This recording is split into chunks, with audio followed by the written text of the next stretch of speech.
क्या हाल चाल भाई लोग। आज हम शुरू करने जा रहे हैं, आज से शुरू कर रहे हैं ऑपरेटिव गायनेकोलॉजी। तो चलिए शुरू करते हैं इस चैप्टर को। इंट्रोडक्शन, प्री ऑपरेटिव मैनेजमेंट इन कम्पासेस, जो कि ऑपरेशन से पहले जो मैनेजमेंट किया था उसके बारे में आज हम पढ़ने वाले, ठीक है। The care in the pre, intra and post operative periods, the decision to operate and whether it should be emergently और इलेक्टिवली इज ऑल्सो इम्पॉर्टेंट। कभी कभी हमको जो गायनेक सर्जरी है उसमें इमरजेंसी में भी करना पड़ता है, ठीक है। तो इसमें कि डिसीजन लेने के लिए हमको तैयार रहना चाहिए, ठीक है। The prime objective of this chapter is to make the reader familiar with the basic information about the different aspects of practical gynaecology. इस चैप्टर में हमको जो प्रैक्टिकल गायनेकोलॉजी के बारे में सीखने को मिलेगा, ठीक है। चलिए तो आज शुरू करते हैं।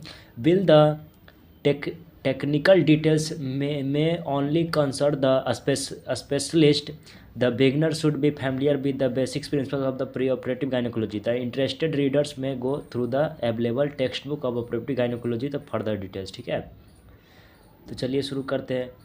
To provide a baseline information in the event of any post-operative complication, to assess the severity of a pre-existing medical disorder that need further attention.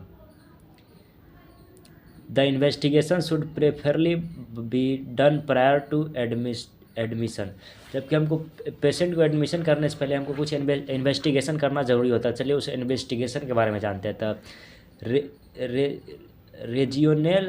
Rational for pre operative investigation, any major gynaecological surgery involves anesthesia, blood loss and disturbance in major organ function like cardiovascular and respiratory. The purpose of pre-operative investigation is to assess the individual physiological reserve and the ability to withdraw the surgical stress.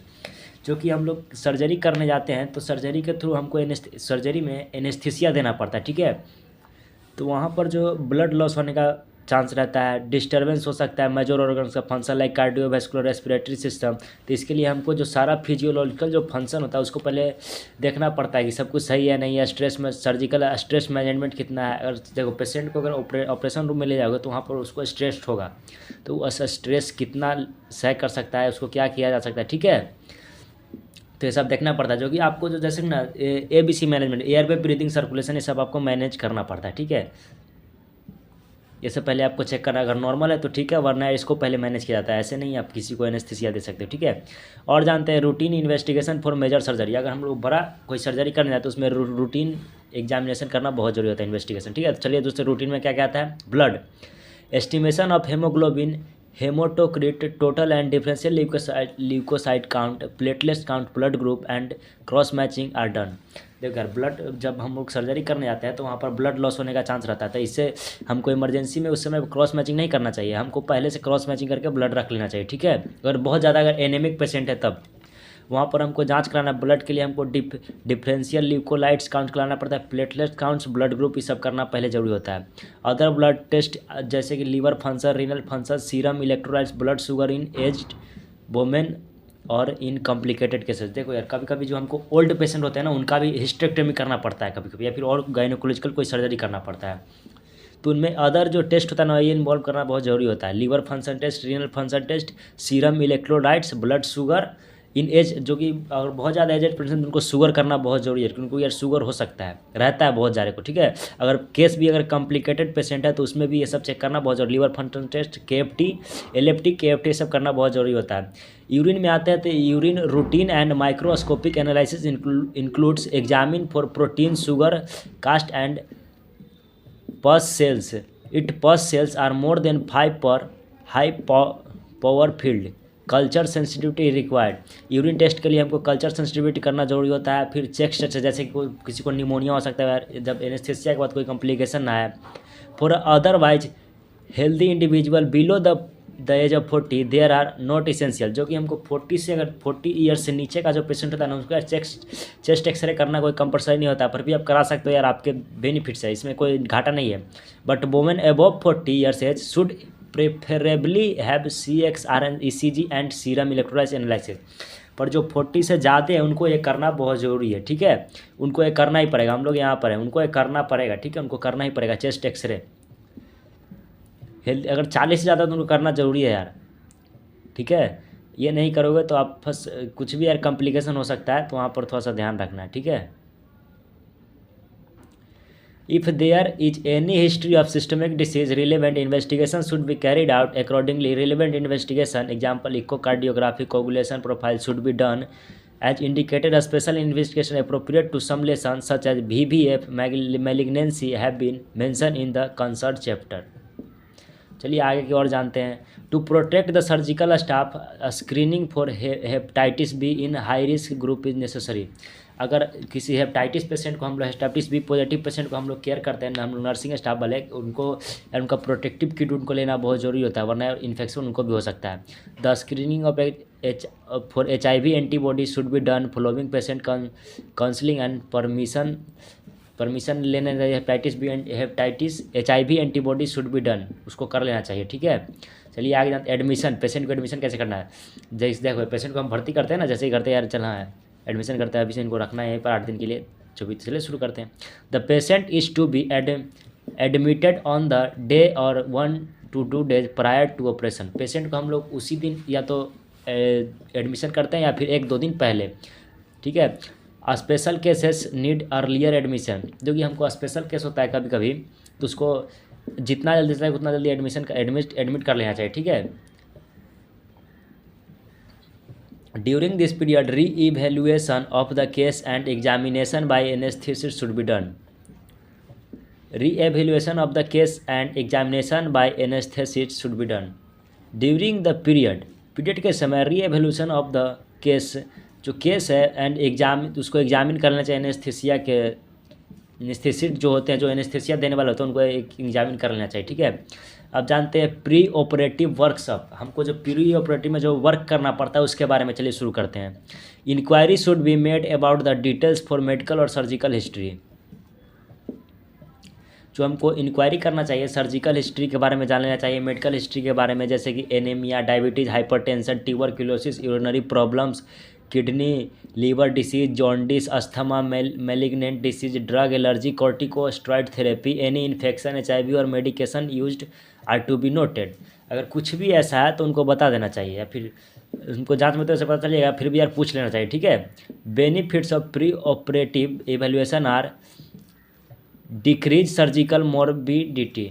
जो कि evaluation कर लेते हैं मगर surgery से पहले, तो हमको यार सर्जिकल मोरबिडिटी के लिए वो कम हो जाता है उसका केस. ठीक है. रेड्यूस प्री ऑपरेटिव डिले और cancellation of surgery. Optimise base line health status, organise plan for of anaesthesia. अब चलते हैं pre operative counselling and informed consent. Pre operative discussion between doctor and a patient guardians in a case of minor should be in general terms. जो कि हमको operation से पहले patient से, उनके जो पेरेंट्स होते हैं उनसे हमको बात करना चाहिए. It should be remove patient anxiety and fear for operation. हमको पेशेंट का जो एंजाइटी होता है उस लेवल को उसको कम करने के लिए हमें उससे बात करना पड़ेगा. ठीक है. बात कर लेना चाहिए. उनके पेरेंट्स को भी, जो भी उनके साथ हो, उनसे बात कर लेना चाहिए. Pamphlets are useful as only a few 30% patient can recollect verbal discussion. The following should be explained to her. जो कि हमको जो भी होता है हमको पेशेंट के साथ या पेशेंट के पेरेंट्स के साथ उनको शेयर कर देना चाहिए. The following should be examined to her. Diagnosis of her abnormality. और डायग्नोसिस हमको करना है, जो कि एक्सप्लेन करना है कि उनको एबनॉर्मेलिटी क्या है, उनको क्या प्रॉब्लम है, क्या हो सकता है. ठीक है. Nature of the operation and it's modification dependent on the finding during operation. जो कि हमको देखा nature of the operation it's modification dependent on the finding during surgeon. कुछ जो कि हमको जांच में मिलता है उससे कुछ ज़्यादा भी निकल सकता है, उससे थोड़ा सा कम भी निकल सकता है. ये जांच के मॉडिफिकेशन पर जो सर्जरी के समय पता चलता है. ठीक है. ऐसे तो अल्ट्रासाउंड में सब कुछ बता ही देता है. The likelihood of success of surgery, जो कि हमको बताना चाहिए सक्सेस रेशियो क्या सर्जरी में क्या रिस्क है. The risk and complication of surgery. Alternative forms of treatment available, जो कि उसका अब अगर सर्जरी कोई नहीं कराना चाहता इतना सुनने के बाद, तो उनको यार अल्टरनेटिव आप क्या बता सकते हो ट्रीटमेंट, वो आप बता सकते हो. Informed consent must be writing and in prescribe proforma. All through जो भी हमको जो पेशेंट को जो करना होता है ना, सब कुछ डिस्क्राइब करना चाहिए और प्रिस्क्राइब पर प्रोफॉर्मा में लिखना चाहिए. ठीक है. Prognosis if the treatment is refuse. ठीक है. सब कुछ जो भी आपका कॉम्प्लिकेशन हो सकता है या फिर कुछ सर्जरी कुछ अलग टाइप का है, तो वहाँ पर बता दो सब कुछ. ठीक है. अब डाइट में देखते हैं कि डाइट में क्या लेना पड़ता है. Light diet is given in the previous evening और नथिंग इन द मॉर्निंग. अगर हमको अगर कल सुबह ऑपरेशन करना है तो आज शाम को अगर पेशेंट को ना कुछ देना है तो लाइट भोजन देंगे, कुछ ज़्यादा जो कि ज़्यादा नहीं देंगे, कुछ ज़्यादा की ज़्यादा कॉम्प्लिकेशन करता है जो डाइजेस्ट होने में, हमको सिंपल डाइट देंगे, जैसे खिचड़ी विचड़ी हो सकता है, ठीक है, सब दे सकते हैं। और मॉर्निंग में कुछ नहीं देना, अगर जिस दिन ऑपरेशन हो उस दिन कुछ नहीं देना है। The day of the operation is nothing, कुछ nothing in the morning of the day of the operation, operation के दिन कुछ नहीं देना है। Nothing by mouth for at least 8 hour before the operation, हमको ऑपरेशन से 8 घंटा पहले कुछ नहीं देना है पेशेंट को। 8 घंटा है कम से कम जो होता है ना फास्टिंग, वो होना चाहिए पेशेंट का, ठीक है। Operation is idle so that the stomach is empty at the time of anaesthesia. जो कि देखो यार, हम लोग समझते हैं कि यार ऑपरेशन के समय हमको भूखा क्यों रखता है, तो हम भूख समझते हैं कि यार पेट का ऑपरेशन, पेट का नहीं होता है, वहाँ पर जो ऑर्गन होता है उसमें एनेस्थेसिया में कॉम्प्लिकेशन कर देता है, ठीक है। जो हम खाए रहते हैं वो बाहर निकल सकते हैं एनेस्थेसिया के समय, मुंह के थ्रू कहीं कुछ और भी प्रॉब्लम कर सकता है, ठीक है। चलिए आगे जानते हैं। Preparation of the bowel, a cleansing enema is commonly given in the evening before the operation day.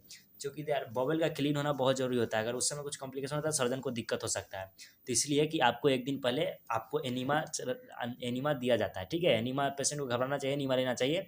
Rigorous bowel preparation is not routinely required unless bowel surgery is unexpected. Bowel surgery में सब किया जाता है, पर यार हर surgery में सब करना बहुत जरूरी होता है। कर सकते हो तो आपके लिए अच्छा, नहीं करोगे तो कोई दिक्कत नहीं होता है, पर फिर भी आपको कॉम्प्लिकेशन हो सकता है। In case where satisfactory bowel preparation is needed, osmotic oral purgation using polyethylene glycol solution macrogols used patient in ask to drink 1-2 litres of such mixture to avoid dehydration, intravenous fluid में भी needed, ठीक है। आपको fluid की जरूरत पड़ सकती है। Night sedation to ensure good sleep at night prior the day of the operation, either diazepam 5 to 10 mg or alprazolam 0 to 25 to 0.5 mg tablet given at bed time। जो कि नाइट से पहले हमको एंजाइटी को दूर करने के लिए पेशेंट को एक दिन पहले पता रहता है कि मेरा कल ऑपरेशन होगा, तो बहुत चिंता में रहता है, ठीक है। तो इसके लिए उनको सेडेटिव दिया जा सकता है उनको एंजाइटी को दूर करने के लिए। इसमें हम दे सकते हैं डाइजीपम 5 to 10 mg और alprazolam 0.5 to 0.5 mg tablet as given bed time, रात को सोने से उनको हम दे सकते हैं। चलिए अब आगे जानते हैं कि local antiseptic care, local antiseptic care, abdominal preparation routines saving of the operation area before surgery is not recommended.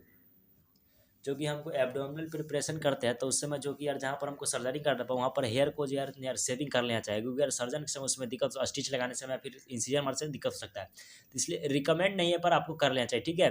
Hair clipping reduce the rate of wound infection, जो कि हेयर जो रहता है ना वो अगर वहाँ पर अगर नहीं रहेगा तो इन्फेक्शन कम होगा, अगर हेयर रहेगा तो वहाँ से इन्फेक्शन होने का चांस ज़्यादा रहता है। Cleaning of the operative area with soap and water is generally done by the patient. जो कि आप जहाँ पर ऑपरेटिव है ना उसको क्लीन कर लेना चाहिए सर्जरी से पहले, या फिर सर्जन तो खुद कर ही लेते हैं सैवलॉन के थ्रू। The surgical prepared around should extend from the inferior rib cage to the mid thigh. Inferior rib cage से मिड थाई तक ये जो सर्जरी किया जाता है, ठीक है, तो वहाँ पर परफॉर्म उसके बीच में किया जाता है। The abdomen is cleaned with a 5 minute scrub using povidone iodine solution before surgery. जो भी सर्जन होते हैं वो 5 मिनट पहले सर्जरी से उस एरिया को क्लीन करते हैं पोविडीन आयोडीन सोल्यूशन से, ठीक है। अब जानते हैं कि वेजाइनल ऑपरेशन, अब किस टाइप का ऑपरेशन है भाई, तो चलिए शुरू करते हैं vaginal operation. The vaginal preparation include clipping of the pubic hair and its up to middle of both of the thigh. तो क्या वेजाइनल जो ऑपरेशन होता है वहाँ पर जो हेयर तो होता है यार, तो हेयर को रिमूव कर दिया जाता है या फिर सेविंग कर दिया जाता है या फिर उनको क्लिपिंग कर दिया जाता है, ठीक है। थाई के और ऊपर ऊपर के ऊपर को नीचे क्लिपिंग कर दिया जाता है। The presence of active vaginal और cervical infection requires eradication prior to surgery. अगर कुछ इन्फेक्शन है तो वहाँ पर क्रेडिकेशन दिया जा सकता है, ठीक है, किया जा सकता है। The perineum and the vulva are clean with Savlon. जो पेरिनियम होता है और भलवा उसको क्लीन किया जाता है सैवलॉन के through using sponge holding forcep, ठीक है, स्पॉन्ज फोर्सेप से, ठीक है। The vagina is cleaned with povidone iodine solution. This solution is then flushed away with sterile water poured into the vagina. जो कि हमको सोल्यूशन को होता है पोविडीन आयोडीन, उसको सिरिंज के थ्रू, जो कि हमको बोलते हैं क्या डिस्पोजल बोलते हैं, उसके थ्रू हम वजाइना के थ्रू अंदर प्रेशर के साथ मारते हैं और उसको फिर अपने आप बाहर आ जाता है into the vagina. Then sterile sponge और sponge forcep used to clean the vagina. फिर हमको एक गॉज पीस के थ्रू उसको क्लीन किया जाता है एंटीसेप्टिक को लेकर के, ठीक है। इसके लिए हमको प्रिपरेशन करना चाहिए, यही किया जाता है, ऐसे ही होता है आपकी सर्जरी के थ्रू। अब मॉर्निंग मेडिकेशन में जाते हैं। In consultation with the anaesthetist sedative like diazepam 0.5 to 10 mg orally is given about 2 hours prior to sending the patient to the operation theater. Operation theatre से पहले भेजने से पहले ओरली एमजी गिवन देना चाहिए, ठीक है, 2 घंटा पहले।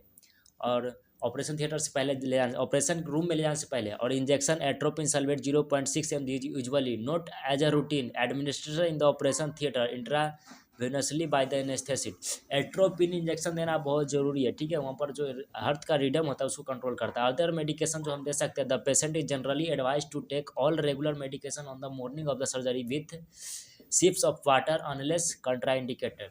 जो भी आप मेडिकेशन लेते हैं, बहुत सारे पेशेंट तो बहुत सारे और अदर मेडिकेशन लेते रहते हैं, तो उनको मेडिकेशन रुकना नहीं चाहिए, उनको चलते रहना चाहिए मेडिकेशन लेते हुए भी, और अपना काम कर सकते हैं। Surgical site infection and prophylactic antibiotic, जो कि सर्जिकल साइड जो होता है वहाँ पर इन्फेक्शन हो सकता है, तो उसके लिए प्रोफाइलेक्टिक एंटीबायोटिक दे सकता है। सर्जिकल इन्फेक्शन में occurs with in 30 days of the operation, क्योंकि सर्जिकल इन्फेक्शन होता है आपके सर्जरी के 30 day के अंदर हो सकता है। तो सोर्स ऑफ इन्फेक्शन में भी कंटामिनेटेड इंस्ट्रूमेंट सर्जन हैंड, ये सर्जन का हैंड हो सकता है, theatre air and from patient endogenous flora at the operation side.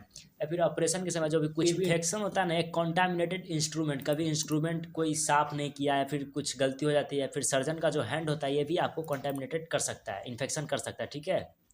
तो इसको रोकने के लिए हमको prophylactic antibiotics aim to maintain adequate tissue level of antibiotics for the duration of operation को इसको कवर करने के लिए हमें एंटीबायोटिक देना चाहिए। Its main disadvantage is the development of antibiotic resistance, ठीक है। A broad spectrum antibiotic selective to cover the, हमको ब्रॉड स्पेक्ट्रम एंटीबायोटिक देना चाहिए जो कि बहुत सारे काम में करता है, जैसे gram positive, gram negative and the anaerobic organism. Generally a third generation cephalosporin, जो कि हमको थर्ड जनरेशन का जो सेफालोस्पोरिन ग्रुप का एंटीबायोटिक आता है उसमें आता है ceftriaxone 1 gram is given by slow intravenous route on induction of anaesthesia, ठीक है। Second dose is repeated after 12 hours. हमको सेफ्ट्रियाक्सोन का जो डोज होता है उसको 12 घंटे में रिपीट कर सकते हैं, ठीक है। अब आगे जानते हैं एनोरोबिक के लिए metronidazole 500 mg IV 8 hours injection दे सकते हैं और इसको रिपीट कर सकते हैं 8 घंटे के अंदर, ठीक है। अब जानते हैं कि thromboprophylaxis it is used to be given to reduce the risk of venous thromboembolism VT in major gynecological surgical, the risk of deep vein thrombosis and the pulmonary embolism PE high risk। Gynaecology surgery में इसका risk ज़्यादा होता है। The risk of VT are high particularly in patient with age above than 60। जो thromboembolism है जो 60 से ज़्यादा रहता है उनको होने का चांस ज़्यादा रहता है। तो obesity BMI less than 30 kg, जो कि पेशेंट का जो वेट है 30 kg से कम है उसमें भी होने का चांस रहता है। Positive family, personal history and APL syndrome, severe infection, active cancer, prolonged immobility और thrombophilia. A patient should be adequate hydrate, और हाइड्रेट है patient. Mechanical measure like compression, stocking, intermediate pneumatic compression, legs exercise, early mobilisation are recommended. Low moleculars weight heparin और fractionated heparin use to reduce the risk of DVT and P। हमको heparin देना चाहिए इसका DVT को risk कम करने के लिए और P को रिस्क को कम करने के लिए। However there may be increased bleeding due to use of heparin. Pre operative workup in the operation table, जो कि हमको प्री ऑपरेटिव से पहले जो ऑपरेशन टेबल कैसे सजाना चाहिए, तो कैसे क्या क्या रखना चाहिए, तो उसमें जानते हैं, शुरू करते चलिए। And IV infusion, IV infusion में हम लोग रिंगर लैक्टेट सोल्यूशन रख सकते हैं, जो कि यार हाइपोटेंशन बहुत ज़्यादा होता है, वहाँ पर फ्लूइड मेंटेन करना पड़ता है, BP को मेंटेन, सर्कुलेशन को मेंटेन करके IV इन्फ्यूजन रखना चाहिए। वहाँ पर सब कुछ रखो यार, सब RL रख सकते हो, NS रख सकते हो, DNS रख सकते हो, 5% रख सकते हो, ये सब पानी जरूर आपको रखना चाहिए ट्रॉली के साथ, ठीक है। एनेस्थेसिया में लोकल, रीजनल और general anaesthesia is administration with sole direction of the anaesthetist. ये एनेस्थेसिया के जो एनेस्थेसिया डॉक्टर होते हैं उन पर बेस्ट करता है कि वो कौन सा देना चाहते हैं। Position of the patient in abdominal operation the position is dorsal, where is vaginal operation it is lithotomy. जो कि हमको जो लिथोटोमी पोजीशन हमको समझना चाहिए कि यार जो पैर को दोनों को खोल दिया जाता है वहाँ से लिथोटोमी उसको पोजीशन बोलते हैं, ठीक है। और जो कि यार जो अगर एब्डोमेन के थ्रू इंसिजन किया जाता है ना, तो वहाँ से आपका सिंपल सा लेटा दिया जाता है, तो इसको बोलते हैं कौन सा पोजीशन, डोर्सल पोजीशन बोलते हैं, ठीक है। आप जानते हैं antiseptic dressing, bladder preparation for minor operation the patient voids before being taken to the operator room for major operation. Soft rubber brother Foley catheter inserted in operating table, जो कि उनको जो अगर बहुत बड़ा मेजर सर्जरी के लिए जाना पड़ता है उनको ऑपरेशन थिएटर में, तो उनको जो है एक फोलिज कैथेटर लगा दिया जाता है जिससे कि ब्लड उनका इम्प्टी हो जाए। In vaginal operation metal catheter is used after draping and Foley's catheter is introduced at the end of the operation. जो कि अगर वेजाइना के थ्रू ऑपरेशन किया जाता है तो वहाँ पर भी यार कैथेटर डाला जाता है, तो वहाँ पर सिंगल आ जाता है और ऑपरेशन के बाद उनको जो कि बैलून वाला कैथेटर फिर से डाल दिया जाता है। ठीक है, आगे का प्रोसीजर समझते हैं यार। चलो अब draping, proper draping is done prior to surgery using sterile linen towels and leggings in vaginal operation. Towel की सर यूज हम लोग क्या करते हैं ना कि लेगिंग करना चाहिए पूरा अच्छा से, उसको जितना हमको ऑपरेशन करना उतना ही देर देखा, बाकी सब एरिया को कवर कर लेना चाहिए। ठीक है, formalities in minor vaginal operation, examine of the cardiovascular system. Formality जो होता है उनको एग्जामिन करना चाहिए कार्डियोवैस्कुलर सिस्टम, पेशेंट का जो कार्डियक का जो सिस्टम है वो कैसा काम कर रहा है। Blood examine for haemoglobin estimation and total and differentiate count, CBC करना चाहिए हमको, सीबीसी जांच में सब कुछ आता है। ठीक है, जिससे कि पेशेंट का हेमोग्लोबिन कितना है, ब्लड देना पड़ेगा नहीं पड़ेगा, कितना गिरेगा नहीं गिरेगा, ये सब सर्जन को पता होता है। ठीक है, urine examination for protein sugar and pus cell, urine examination करना चाहिए प्रोटीन के लिए, शुगर और पस सेल के लिए। The patient is to be admitted in the morning of the day of operation, जो कि हमको मॉर्निंग में ऑपरेशन मॉर्निंग एडमिट करना चाहिए पेशेंट को जिस दिन का ऑपरेशन करना है। ठीक है, या फिर एक दिन पहले कर सकते हो। Oral feeding is to with for at least 8 hour prior to surgery, हमको ओरल मुंह के थ्रू कुछ नहीं देना चाहिए 8 घंटा, अगर सर्जरी 8 घंटा 8 अभी अगर अभी से हम कुछ खा नहीं खा रहे हैं ना, तो अभी कितना टाइम हो रहा है, अभी बज रहा है 1:25, तो हम यहाँ से 8 घंटा, अगर 8 घंटा बाद हमको अभी से हम कुछ नहीं खाएंगे तो 8 घंटे बाद हमारा सर्जरी किया जाएगा। ठीक है, तो 8 घंटा बिना कुछ खाए रहना पड़ता है। ठीक है, ओरल फीडिंग के बिना। Vulval cleaning is only done, vulva cleaning करना चाहिए। The patient is asked to pass urine before entering the operation theatre, patient से हमको पूछना है कि आप क्या बाथरूम जाना चाहते हो, वहाँ पर जा सकते हैं, बाद में तैयार कैथेटर लगा दिया जाएगा आपको। ठीक है, फिर एनेस्थेसिया दिया जाता है, फिर लिथोटोमी पोजीशन, जो कि लिथोटोमी पोजीशन में किया जाता है, फिर antiseptic painting of the vulva and vagina draping, फिर ड्रैपिंग, फिर एग्जामिनेशन अंडर एनेस्थेसिया, फिर एग्जामिनेशन एनेस्थेसिया के बाद किया जाता है। Day surgery includes selected surgical procedures where patients are admitted, operated and discharged on the same day। Day surgery में होता है ना कि उसी दिन जो पेशेंट को हम आज सर्जरी की है आज ही के दिन उसको हम डिस्चार्ज कर देंगे, इसको कहते हैं day surgery. The operation should not be unduly complex और time consuming, patient are screened before and benefits of day surgery are increase patient turnover, reduce hospitality stay, reduce in patient workload and reduce concomitant cost, least disturbance of patient daily works। जो कि हमको यार day surgery में benefits होता है ना कि increase patient turnover, induced hospital में हमको बहुत कम रहना पड़ता है, reduce in patient workload, patient का जो वर्कलोड था वो भी कम हो जाता है, रिड्यूस इन कॉन्कोमिटेंट कॉस्ट, रहने का कॉस्ट था वो भी कम हो जाता है। ठीक है, list disturbance of patient daily work, जो पेशेंट का डेली वर्क था उसमें भी कमी आती है, उसमें भी ज़्यादा नहीं करना पड़ता है। Assessment of suitability for the day care surgery as important, after operation the patient should be seen both by the surgeon and the anaesthetist before the discharge, जो कि हमको डिस्चार्ज करने से पहले जो सर्जन होता है उनके थ्रू या फिर जो एनेस्थेसिस्ट दोनों के थ्रू पेशेंट को दिखाना चाहिए, अगर कोई कॉम्प्लिकेशन होता है तो उनको मेडिसिन देकर ठीक किया जाता है।